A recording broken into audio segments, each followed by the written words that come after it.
Bapa di sorga, ini menjadi pengakuan setiap kami bahwa seluruh hidup kami, jiwa kami, hati kami, tubuh kami, semua memuji Tuhan. Karena kami tahu Yesus kami Raja yang berkuasa di sorga dan di bumi, tetapi juga yang mengasihi kami. Tuhan yang berkarya dalam hidup kami, sehingga lewat karya Yesus kami tahu hidup kami sudah diselamatkan, hidup kami sudah diampuni. Yesus kami, Yesus yang menyertai kami, Yesus kami, Yesus yang memberkati kami. Itulah sebabnya kami muliakan, kami agungkan Yesus dan Raja kami. Terima kasih Bapa, kami sudah memuji, memuliakan Tuhan. Dan saat yang baik ini kami mau dengarkan firman Tuhan yang sangat kami butuhkan untuk menuntun hidup kami, supaya di tengah dunia yang penuh dengan kejahatan, supaya di tengah dunia yang penuh dengan tantangan, dunia yang penuh kesulitan, kami tetap berharap kepada Tuhan.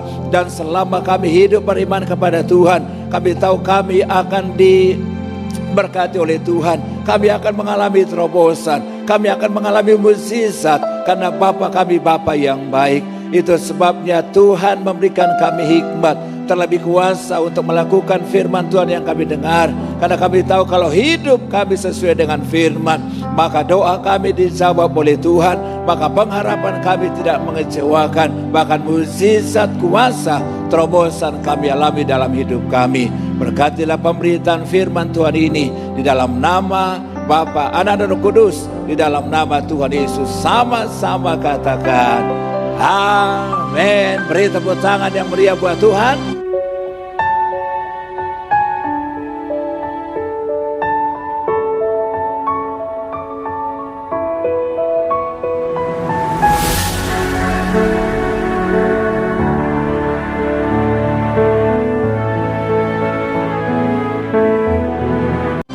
Silakan duduk Bapak Ibu kasih Tuhan. Shalom.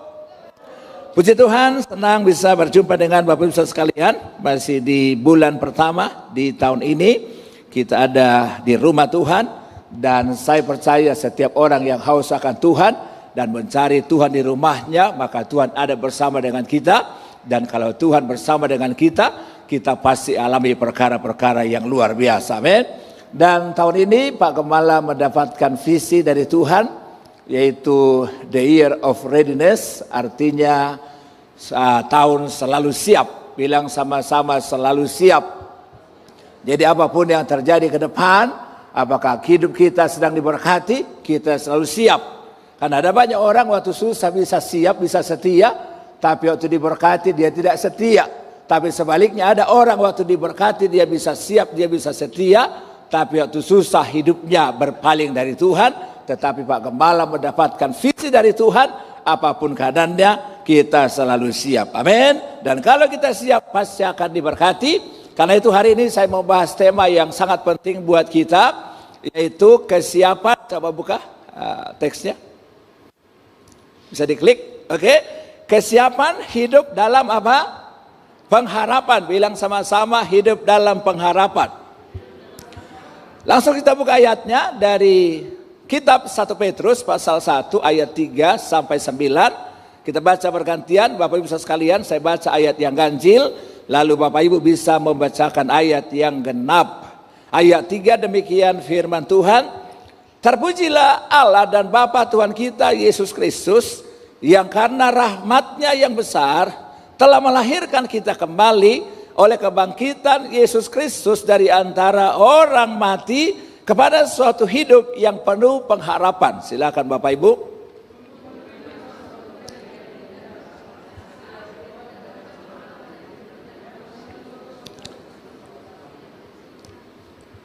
Yaitu kamu yang dipelihara dalam kekuatan Allah karena imanmu, sementara kamu menantikan keselamatan yang telah tersedia untuk dinyatakan pada zaman akhir.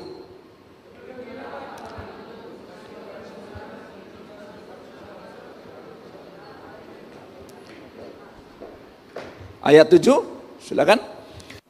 Maksud semua itu ialah untuk membuktikan kemurnian imanmu yang jauh lebih tinggi nilainya daripada emas yang fana, yang diuji kemurniannya dengan api, sehingga kamu memperoleh puji-pujian dan kemuliaan dan kehormatan pada hari Yesus Kristus menyatakan dirinya.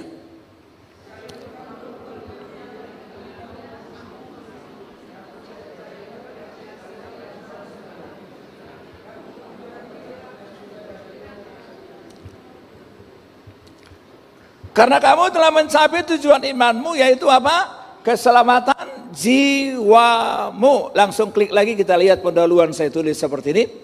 Kita baca sama-sama, 1, 2, 3. Keadaan dunia dan orang-orang yang sudah jatuh ke dalam dosa mengakibatkan berbagai apa? Penderitaan, duka cita, kemarahan, penyesalan, keputusasaan, dan hidup tanpa harapan. Tetapi orang-orang yang sungguh-sungguh percaya kepada Yesus memiliki apa? Hidup yang penuh pengharapan. Nah, Bapak Ibu yang dikasih Tuhan, sebetulnya ketika Tuhan menciptakan langit dan bumi, maka segala sesuatunya dibuat indah, dibuat baik dan harmonis. Setuju? Waktu Tuhan menciptakan manusia, menciptakan bumi, maka hubungan antara manusia dengan manusia itu baik dan harmonis. Hubungan antara manusia dengan binatang itu harmonis. Hubungan antara manusia dengan alam itu harmonis. Semua baik. Tidak pernah dalam Alkitab dicatat maka mengamuklah harimau, maka harimau menggigit betis Adam. Enggak ada. Harimau pada zaman itu dan sama seperti sekarang, harimau tetap harimau. Tapi tidak pernah harimau ngamuk lalu mengancam manusia. Tapi kalau sekarang setelah jatuh dalam dosa, jangankan harimau, nyamuk bisa bunuh manusia enggak? Atau pernah Bapak Ibu baca dalam Alkitab, maka sebelum tidur Hawa memasang anti nyamuk. Dia semprot dulu baygon rasa mangga. Ada enggak? Enggak ada. Karena ceritanya segala sesuatunya harmonis. Hubungan manusia dengan manusia harmonis. Hubungan manusia dengan alam harmonis. Nah, tetapi saudara, tragedi ketika manusia jatuh dalam dosa, ada sesuatu yang sangat besar merusak kehidupan. Makanya saudara pelajari setelah jatuh dalam dosa, Adam dan Hawa suka ribut gak? Langsung ribut mereka. Waktu jatuh dalam dosa, Hawa langsung salahkan Adam. Ya kan? Adam langsung salahkan Hawa. Waktu Tuhan tanya Adam, apa jawab Adam? Dia bilang begini, Hawa yang engkau tempatkan di sisiku, karena dialah aku jatuh dalam dosa. Coba saudara pikir. Lalu waktu Tuhan tanya Hawa, Hawa apa yang engkau perbuat itu? Dia bukannya mengaku dosa sama Tuhan, tapi dia mulai membela diri. Lalu dia bilang, Tuhan bukan aku, tetapi ular yang Tuhan ciptakan di Taman Eden. Itulah yang menggoda hidupku, maka aku jatuh. Saudara, manusia mulai saling menyalahkan. Ketika Tuhan menciptakan alam, alam juga kondisi baik. Tidak pernah terdengar alam menjadi banjir. Tidak pernah terdengar alam menjadi longsor. Lalu menelan korban-korban jiwa. Tidak ada. Tapi karena dosa manusia, sudah pelajari Alkitab. Alkitab bilang alam menurunkan apa? Air bah. Makanya tadi saya tulis dalam pendahuluan saya. Sebetulnya kondisi dunia saat ini, karena manusia yang jatuh dalam dosa, kondisi dunia sedang tidak baik-baik saja. Betul gak Bapak Ibu?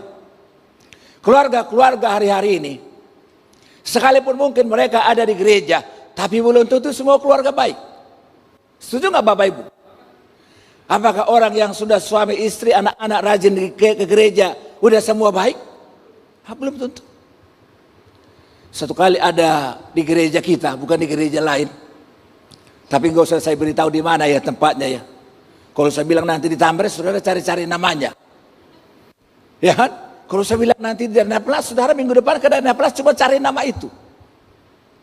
Pulang dari gereja, saudara. Padahal Pak Gemala udah khotbah dengan semangat. Amin, amin, haleluya, amin, haleluya. Pulang dari gereja. Mungkin di parkiran ada keadaan yang kurang cocok. Saudara tahu nggak? Pukul-pukulan. Sampai berdarah-berdarah, sampai divisum polisi datang. Padahal itu baru dari gereja.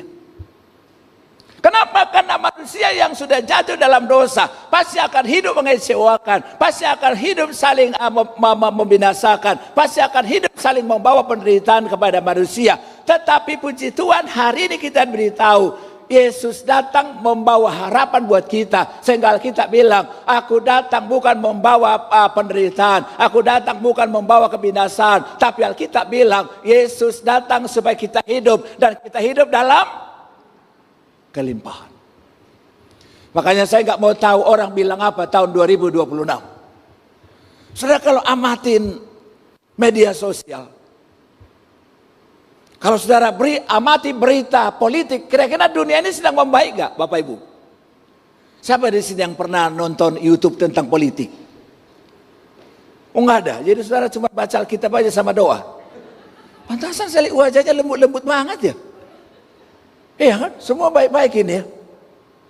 Jujur Bapak Ibu, kalau sekarang kita lihat YouTube tentang politik, saudara baca hubungan antara Amerika dengan Venezuela, hubungan antara Amerika dengan Iran, hubungan antara Amerika dengan Cina, hubungan antara Korea Utara, lalu Rusia, lalu Cina dengan Amerika.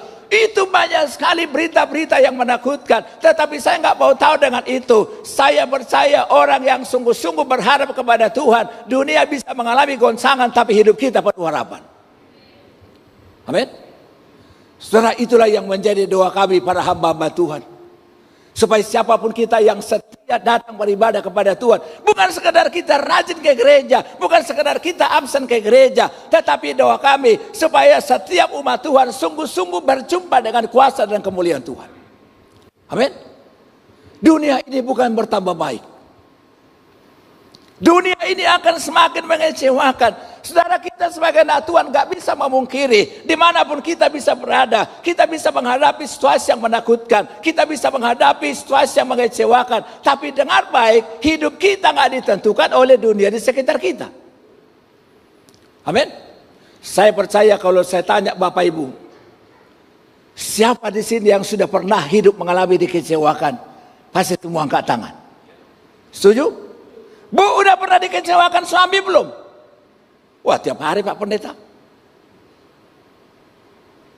Pak, suami istri udah pernah mengecewakan belum? Pasti. Anak-anak muda yang sekarang yang pacaran banyak sekali mengalami kekecewaan. Dari mana saya tahu? Saya nggak ngarang-ngarang.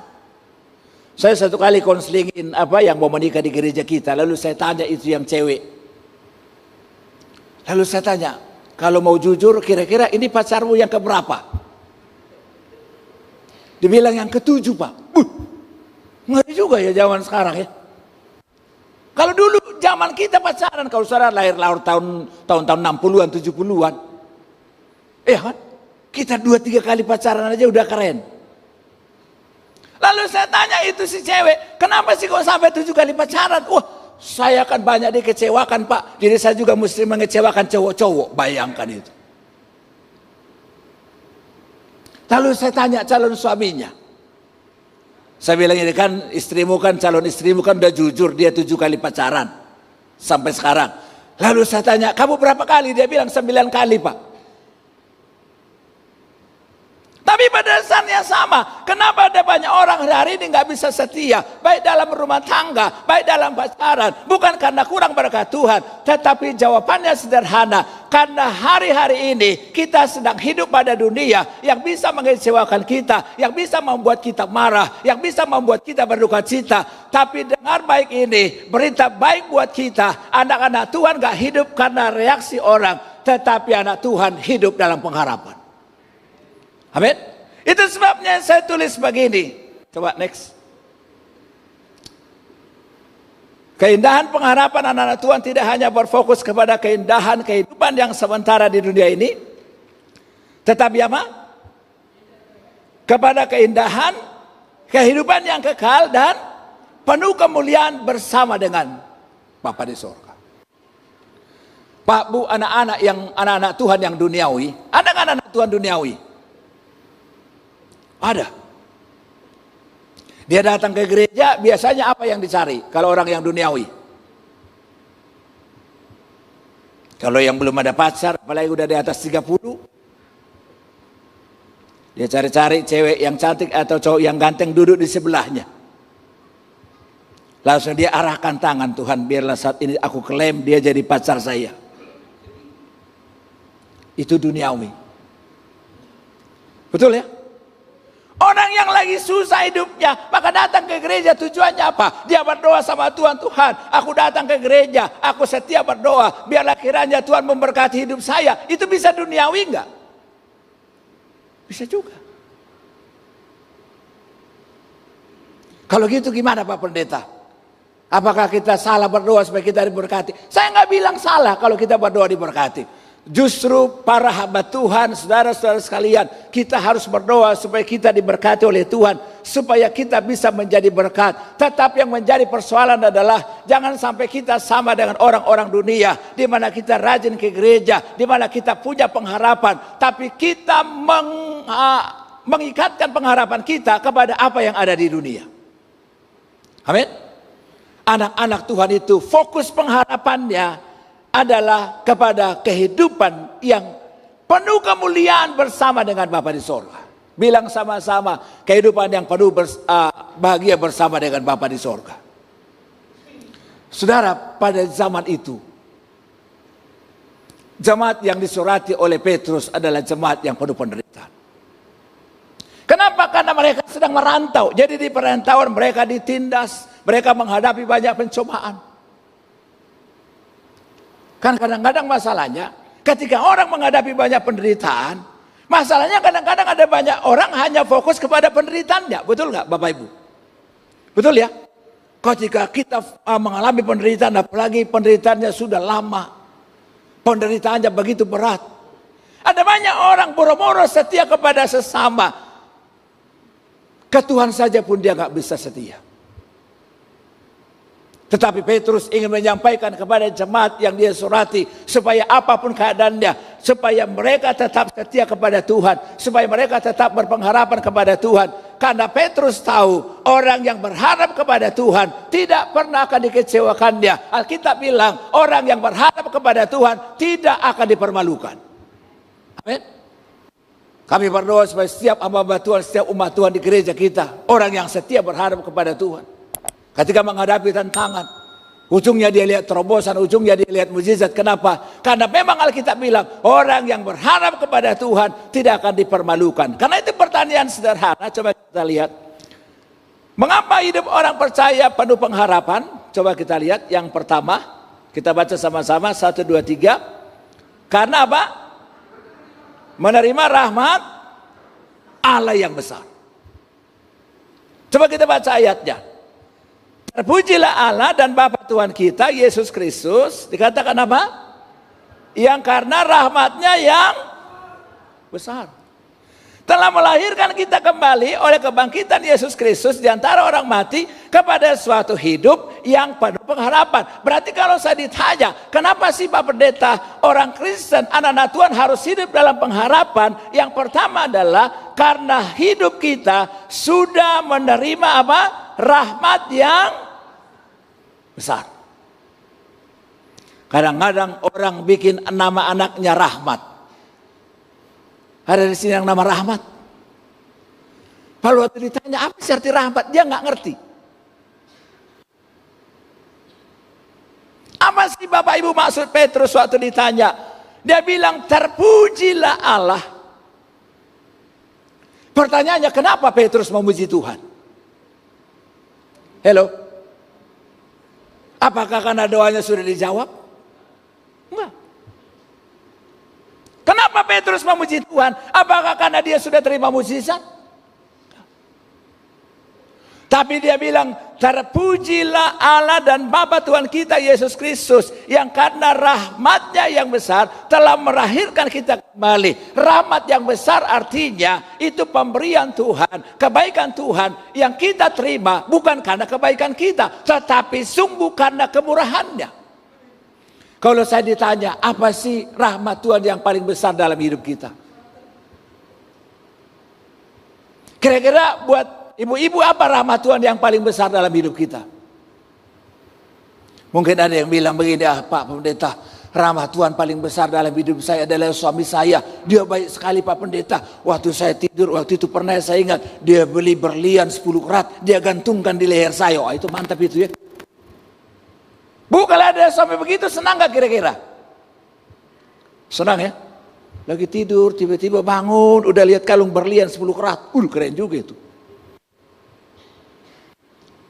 Mungkin Mungkin suami bilang, apa pendeta, rahmat terbesar dalam hidup saya akan diberikan Tuhan seorang istri yang sangat lemah lembut, seorang istri yang gak cerewet, seorang istri yang ngerti keperluan saya, pokoknya dia selalu mendukung saya, dia sangat berbeda dengan istri Ayu Pak Pendeta. Mungkin ada yang bilang begitu. Dan itu bagus. Tetapi kalau saya ditanya, Pak, apa sih rahmat Tuhan yang paling besar dalam hidup kita? Maka dalam ayat ini diceritakan oleh Petrus, apa sih rahmat Allah paling besar? Yaitu dikatakan bahwa rahmatnya yang besar telah melahirkan kita kembali. Bilang sama-sama, telah melahirkan kita kembali. Saudara, dosa membuat orang mati secara rohani. Dosa membuat manusia mati secara fisik. Ngeri nggak Bapak Ibu upah dosa itu? Ngeri ya? Saudara kalau baca Roma 6 ayat 23, apa upah dosa? Upah dosa ialah maut. Kira-kira ngeri nggak itu? Siapa yang mau maut? Gak ada. Tapi kadang-kadang orang nggak mau maut tapi mau dia dosa. Hah? Kalau dia bilang, itu ada cewek cantik itu, mau selingkuh gak sama dia? Yang mana ya? Coba sekali aja, mungkin dia mau coba-coba.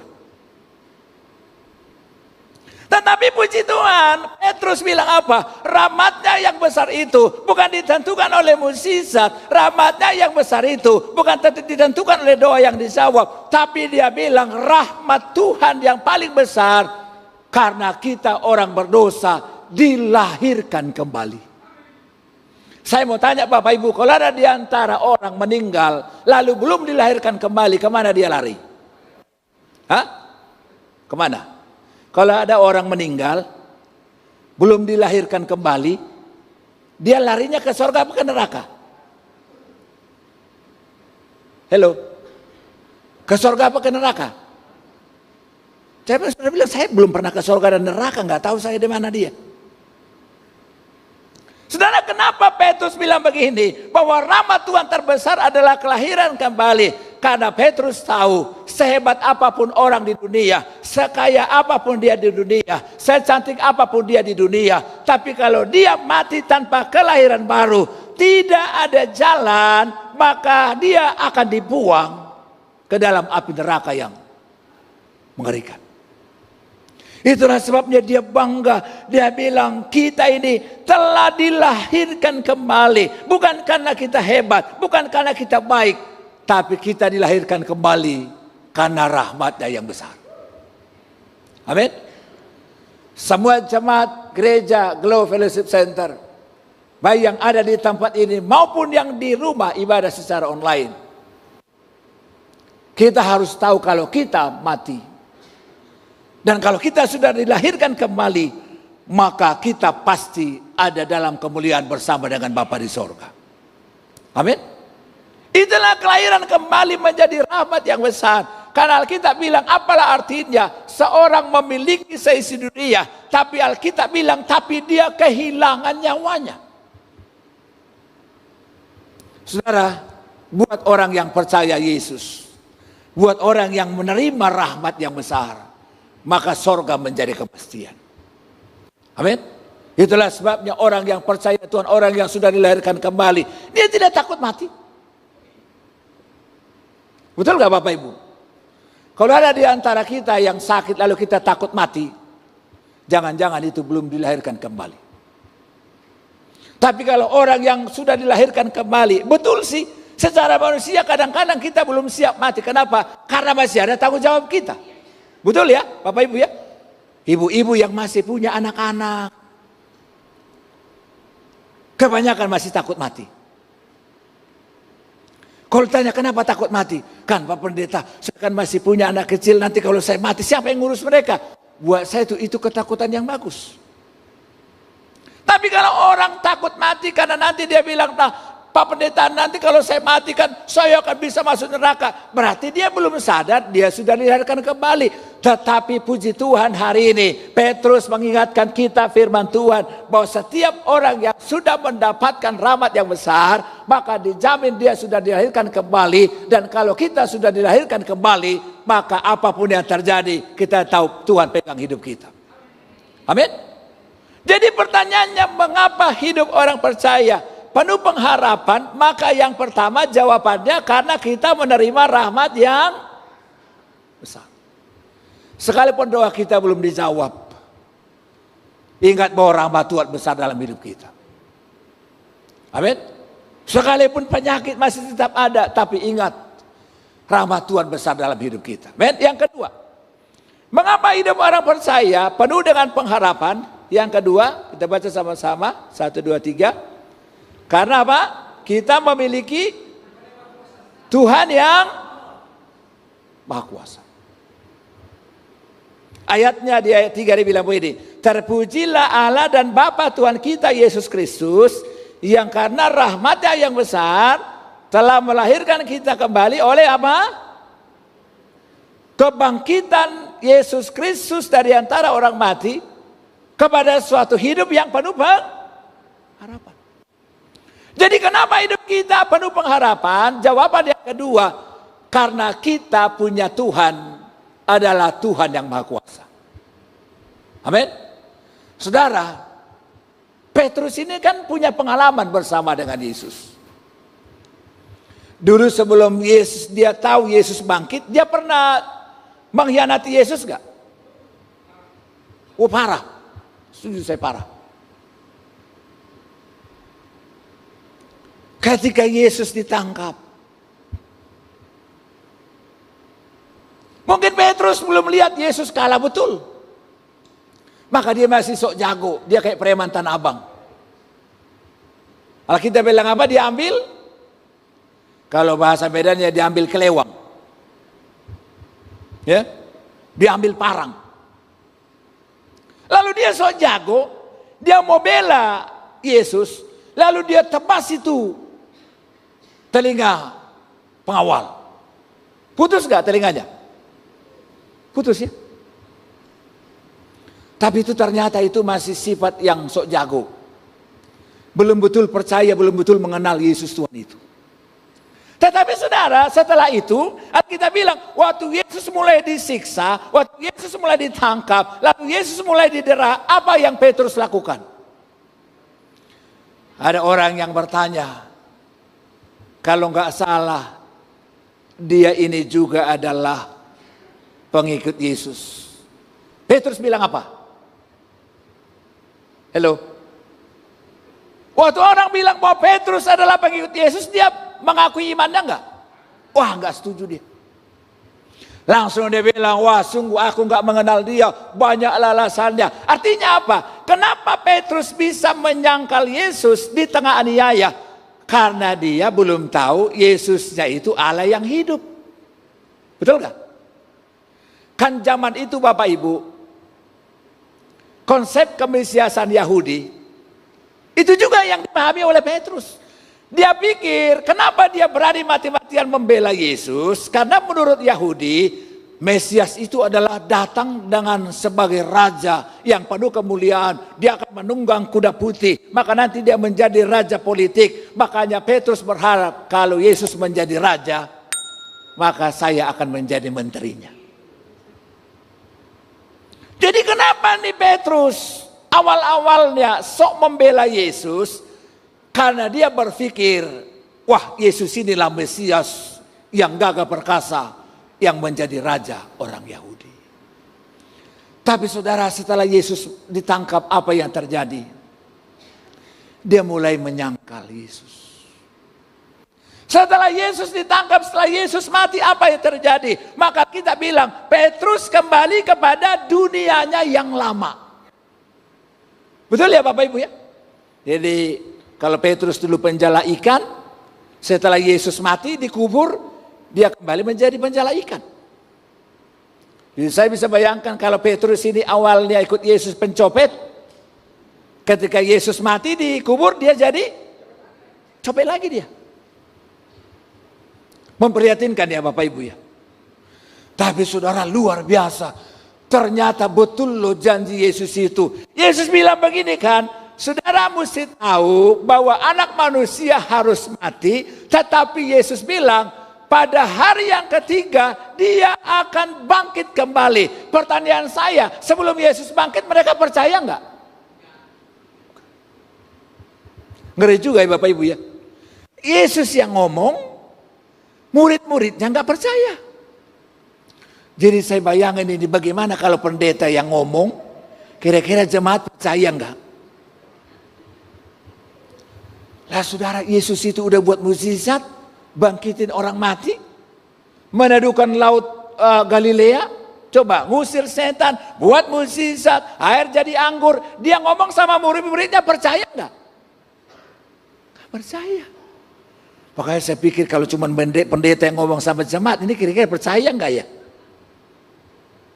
Jangan sampai dia bilang, puji Tuhan kalau pendeta itu yang khotbah saya senang. Kalau saya di rumah nggak bisa tidur, kalau pendeta itu khotbah saya mulai tidur. Nah ini berat. Mereka nggak percaya. Kenapa Petrus menyangkal Yesus? Kenapa Petrus kembali ke dunia yang lama? Karena walaupun dia bersama dengan Yesus, walaupun dia melihat kuasa Tuhan, tapi dia tidak percaya bahwa Yesus yang akan bangkit kembali. Tapi puji Tuhan, Yesus kita bukan cuma banyak ngomong. Kalau dia berfirman, dia ditepati. Betul loh, pada hari yang ketiga, maka Yesus bangkit kembali. Dan dia, Petrus melihat Yesus yang bangkit itu. Maka sangat tercenganglah ia. Pertanyaan saya sekarang, setelah Yesus bangkit kembali dan dilihat oleh Petrus, kira-kira hidup Petrus berubah enggak?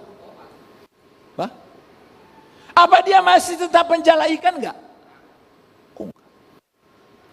Justru saudara, setelah Petrus melihat Yesus yang bangkit kembali, Alkitab bilang satu kali waktu dia mengajar, dia diancam oleh ahli-ahli Taurat, dia diancam oleh orang-orang Farisi, bahkan dia satu kali pernah masuk penjara. Lalu mereka bilang begini, Petrus, kalau engkau tidak berhenti mengajar dalam nama Yesus itu, maka kami akan membahayakan engkau. Kira-kira Petrus takut gak Bapak Ibu? Hah? Zaman itu, barang siapa berani melawan ahli-ahli Taurat, barang siapa berani melawan orang-orang Farisi, maka habislah hidupnya. Benar. Saudara, kalau sore ini ya, saya nggak sedang mendiskreditkan orang ya. Kalau saudara kira-kira berani melawan mata elang di jalan, aman gak hidup saudara?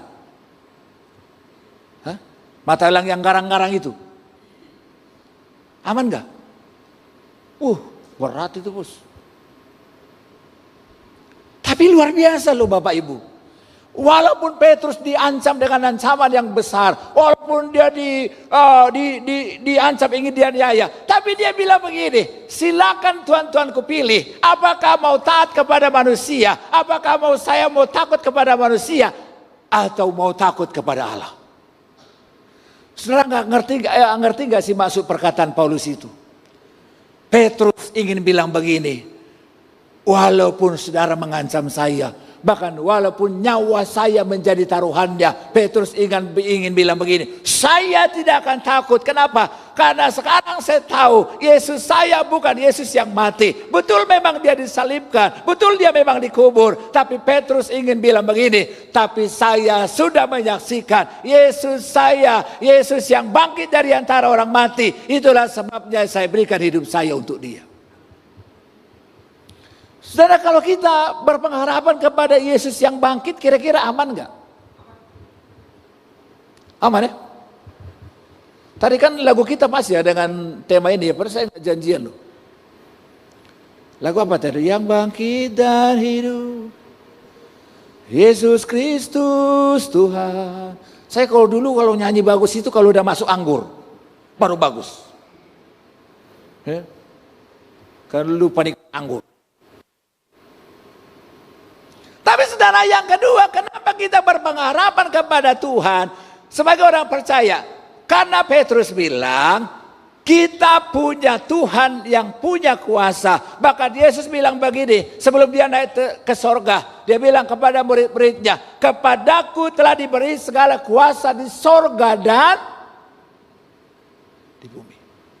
Saudara mikir dulu sebentar ya, Bapak Ibu ya, kita mikir dulu sebentar ya. Kalau Yesus itu maha kuasa di sorga dan di bumi, kira-kira ada nggak yang perlu kita takutkan? Wah, mantap sekali. Tapi kadang-kadang orang bilang begini, Yesus yang berkuasa di sorga dan di bumi. Tapi kalau dia lewat kuburan malam-malam jam 12, takut gak? Halo? Udah gelap banget lagi kuburannya. Ada anak-anak babi di bawah. Ada suara-suara. Bapak Ibu berani lewat gak? Belum tentu. Tetapi Petrus telah berubah. Dia kuatkan jemaat Tuhan yang sedang menghadapi aniaya. Dia bilang begini, sekalipun engkau menghadapi aniaya, sekalipun engkau sedang disingkirkan, Petrus bilang begini, jangan pernah engkau takut, karena kita menyembah Allah bukan Allah yang mati. Tapi dia bilang, kita beribadah kepada Allah yang hidup dan maha kuasa. Amin. Itulah sebabnya kalau kita berpengharapan kepada Allah yang maha kuasa, hidup kita akan terus berjalan. Yang kedua, yang ketiga, mengapa hidup orang percaya penuh pengharapan? Maka yang ketiga, ayat 5 dikatakan seperti ini. Ayat 5 kita baca sama-sama dulu ayatnya. 1, 2, 3, yaitu apa? Yang dipelihara dalam kekuatan Allah karena imanmu, sementara kamu menantikan keselamatan yang telah tersedia untuk dinyatakan pada zaman akhir. Coba Bapak Ibu lihat yang saya garis kasih warna agak kuning itu. Jadi mengapa hidup orang percaya penuh pengharapan? Maka jawabannya yang ketiga adalah karena hidup kita dipelihara dalam kekuatan Allah. Amin. Kalau saudara dipelihara oleh pejabat, udah enak belum? Hah? Dipelihara oleh pejabat, uangnya banyak. Kan saya pernah lihat di itu ya, nongol di medsos saya. Ada wanita diwawancara, kebetulan ini di Bali ya. Jadi wanita itu cakep muda.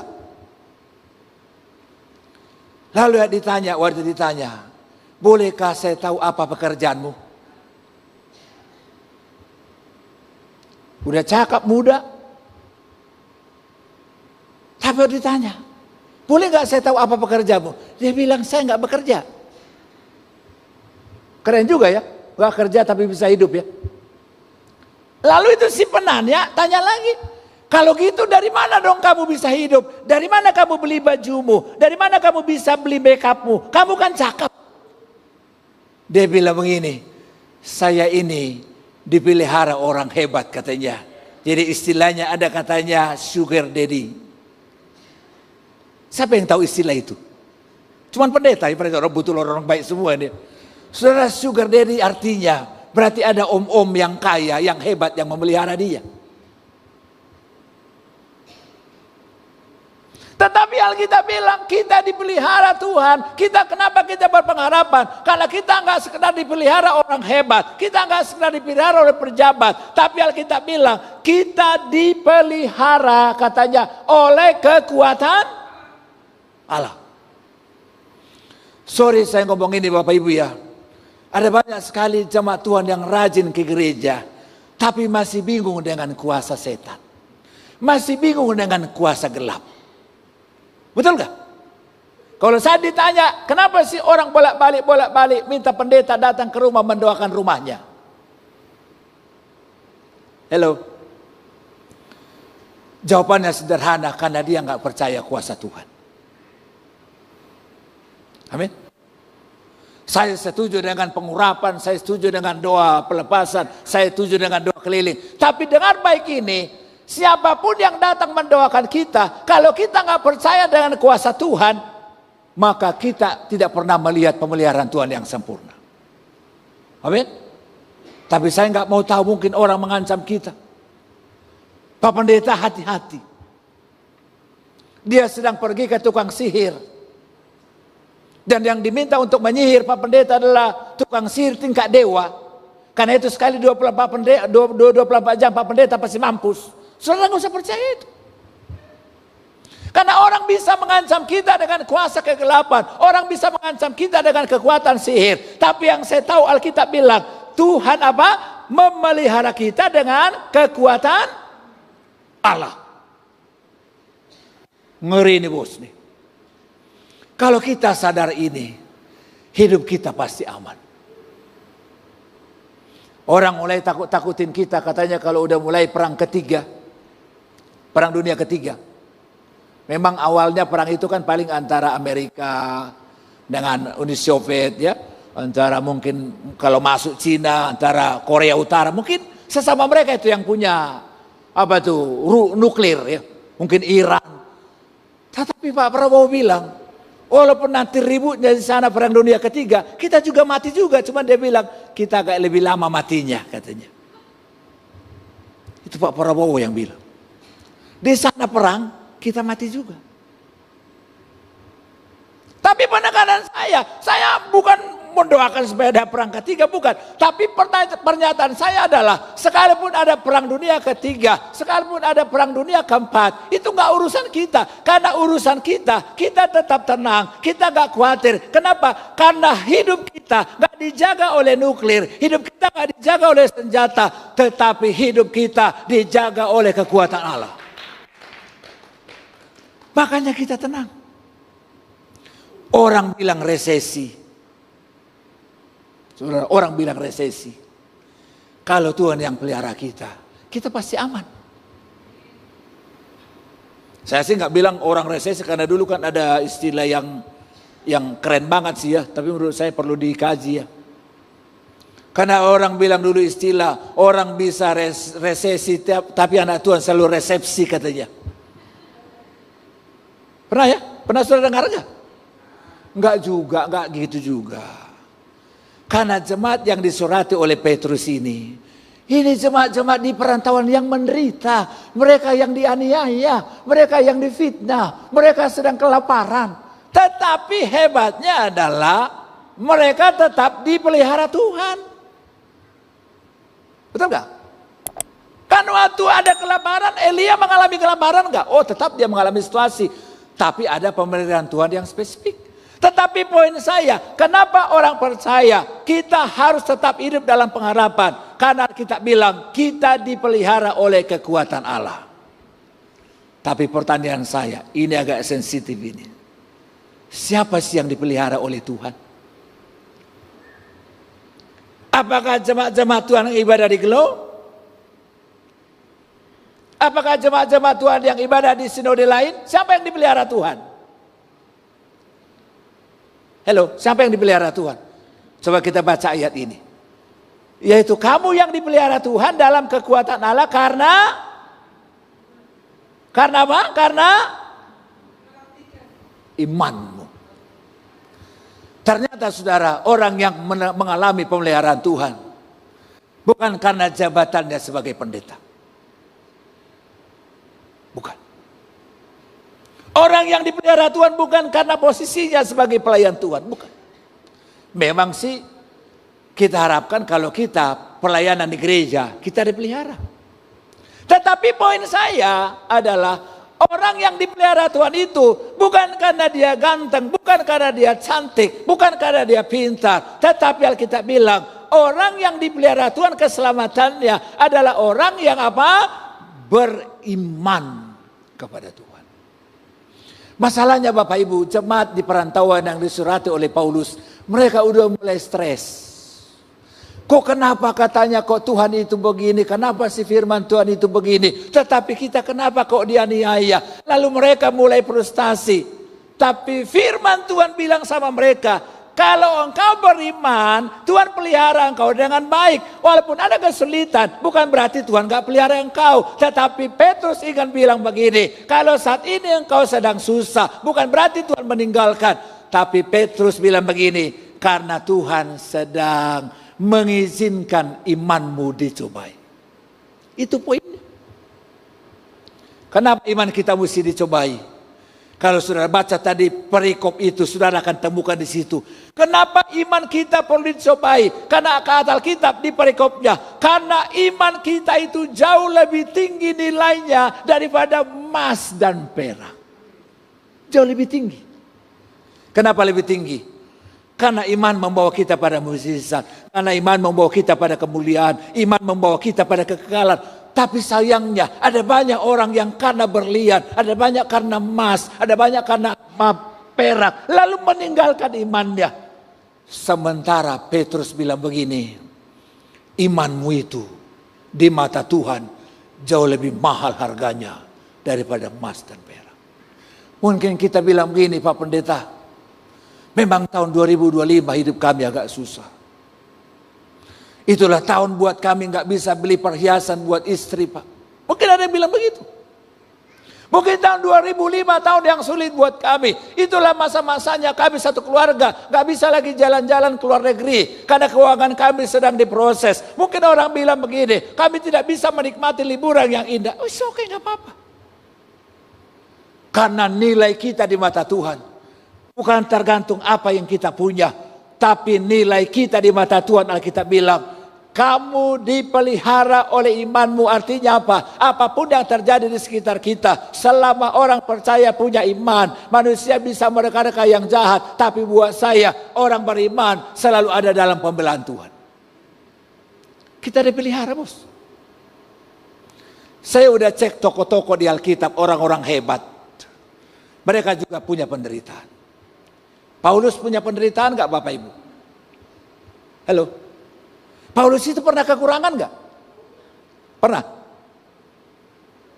Kira-kira kalau Paulus kekurangan itu karena kurang doa gak dia? Karena kadang-kadang orang sekarang, kayaknya kamu kekurangan, kamu kurang doa sih. Kalau Paulus kekurangan karena ada dosa gak, Bapak Ibu? Sekarang kan banyak orang menghakimi kita, betul gak? Langsung tunjuk begini, udah pantas dia menderita. Kemarin saya lihat begini, ada dosanya dia. Ya ampun. Saya udah lihat toko-toko dalam Alkitab. Begitu banyak toko-toko orang hebat. Termasuk Musa, termasuk Elia, termasuk Sadrak, Mesak, Abednego. Juga Daniel, Petrus, rasul-rasul yang lain. Paulus dan lain-lain. Bahkan hampir semua rasul-rasul di era perjanjian baru. Tidak ada yang matinya bagus. Udah rasul lo itu, Bapak Ibu. Coba, siapa yang rasul matinya bagus? Ada yang digoreng mati di kuali. Enak itu, Bapak Ibu? Udah digoreng. Ada yang disalib kepala ke atas. Ada yang sampai mati diseret pakai binatang. Sadis lu, Bapak Ibu. Ini kan Petrus kan ini yang disalib terbalik ini. Dia rasul, matinya nggak diantar oleh ambulans Alphard. Nggak ada deh. Disalib terbalik. Tetapi dia bilang, kita itu dipelihara oleh kekuatan Allah. Kenapa? Karena pemeliharaan Tuhan itu jangan sampai kita hanya fokus kepada apa yang di dunia. Tetapi pemeliharaan Tuhan itu sampai pada kemuliaan. Karena Petrus tahu sekalipun orang percaya bisa saja menderita, bisa saja mengalami kebinasaan di dunia. Tapi ujungnya dia mengalami kedahsyatan bersama Bapa di sorga. Yang terakhir, mengapa hidup orang percaya penuh pengharapan? Coba lihat ya. Ini saya memang menguraikan sederhana ya, tapi memang lengkap ya. Yang keempat, ayat 9 bilang begini. Karena kamu telah apa? Mencapai tujuan imanmu, yaitu keselamatan jiwa. Kenapa ada banyak orang kecewa mengikut Yesus? Karena belum mengerti apa sih tujuan imannya. Betul ya? Karena ada banyak orang berpikir begini, Bapak, kalau saya sudah beriman kepada Yesus, maka semua doa-doa saya akan dijawab. Betul gak itu? Bapak, kalau saya sudah beriman kepada Yesus, biarlah kiranya hidup saya setiap hari mukjizat demi mukjizat. Betul gak itu? Saya udah pelajari kitab-kitab di Perjanjian Baru. Itu mengerikan, bos. Apalagi di era-era tahun 60-an. Masa jayanya Kaisar Nero. Orang-orang Kristen dibakar. Dibikin jadi obor. Diadu sama binatang. Diusir, hartanya dirampas. Tapi ngerti mereka tujuan iman. Bahkan saya baca satu kisah Bapak Ibu. Jadi ceritanya, Kaisar Nero kan marah besar karena memfitnah orang Kristen. Lalu orang Kristen ditangkapin, Bapak Ibu, ditangkapin, dibakar, dibunuh. Tapi ada sebagian yang sempat kabur. Tapi menarik loh. Apa yang menarik? Yang kabur itu datang kembali kepada Kaisar Nero. Bilang begini, kami juga layak dibunuh karena kami juga pengikut Yesus. Gila gak itu? Benar-benar gila lu. Tapi kadang-kadang jemaat zaman sekarang, imannya didasarkan pada mukjizat. Tujuan imannya didasarkan pada berkat. Padahal Petrus bilang begini, ini firman dari Tuhan. Dia bilang begini, kamu telah mencapai tujuan imanmu, yaitu keselamatan jiwamu. Kenapa firman Tuhan bilang bahwa tujuan iman adalah keselamatan? Karena bahasanya begini, kalau yang terpenting saja Tuhan peduli tentang keselamatan kita, masakan sih dia nggak peduli dengan makanan kita? Betul nggak Bapak Ibu? Kalau tentang keselamatan saja Allah peduli dengan kita, masakan sih dia nggak peduli dengan penyakit kita? Dia peduli.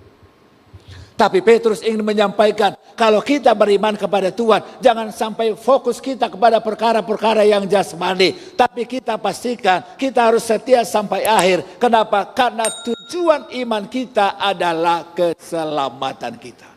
Amin. Dan keselamatan itulah yang paling mahal di dunia ini.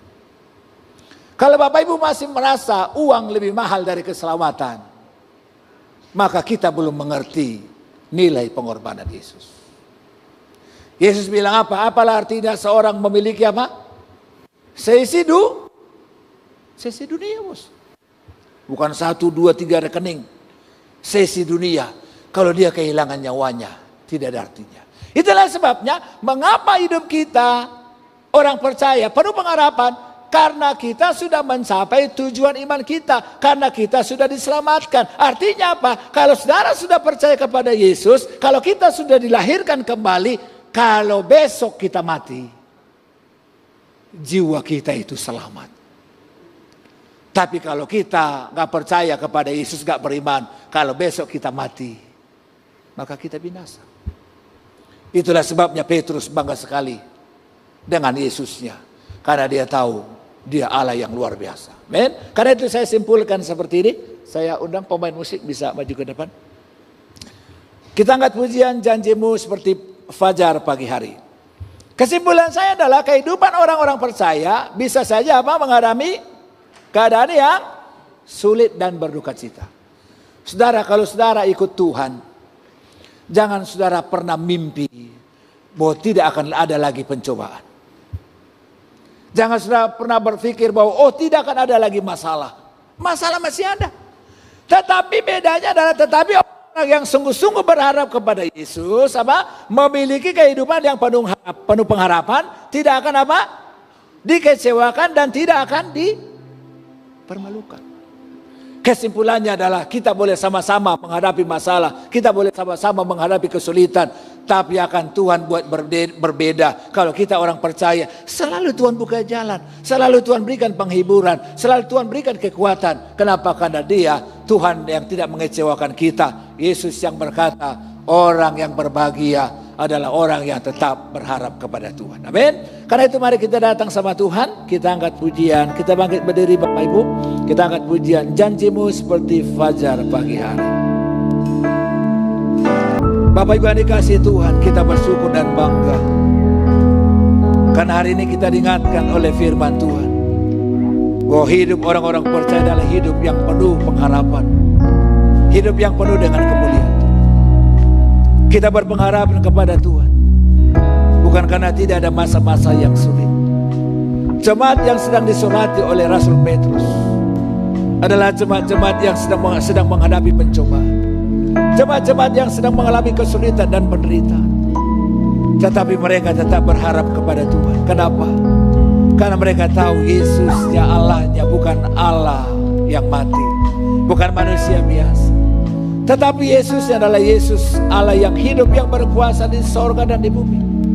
Itulah sebabnya selama kita berharap kepada Tuhan, Dia pasti menguatkan kita. Selama kita berharap kepada Tuhan, Dia pasti membimbing hidup kita.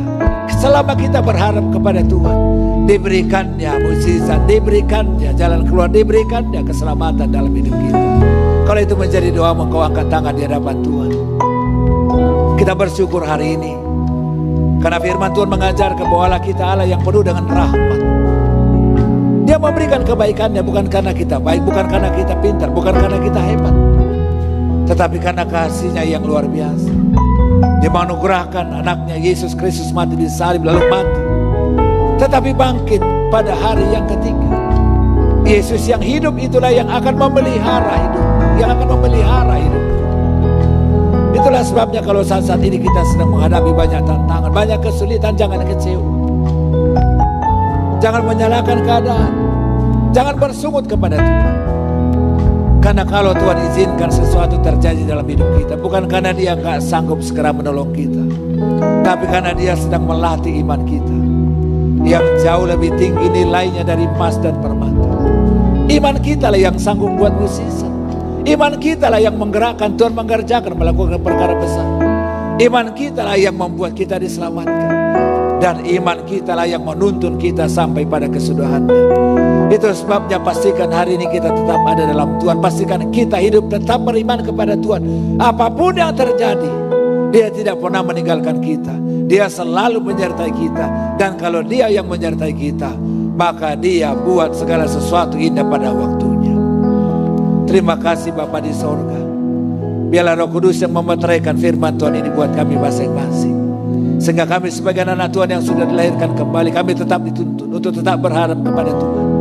Kalau ada di antara kami yang saat ini sedang mengalami, iman kami sedang lemah, rasanya kami tidak mampu menjalani hidup kami sendiri, Tuhan kuatkanlah hidup kami. Tuhan tolonglah kami, hiburkanlah kami. Bahkan biarlah Tuhan yang kiranya menuntun kami pada jalan kemuliaan-Mu, sehingga kami percaya bersama dengan Yesus ada kekuatan yang kami terima.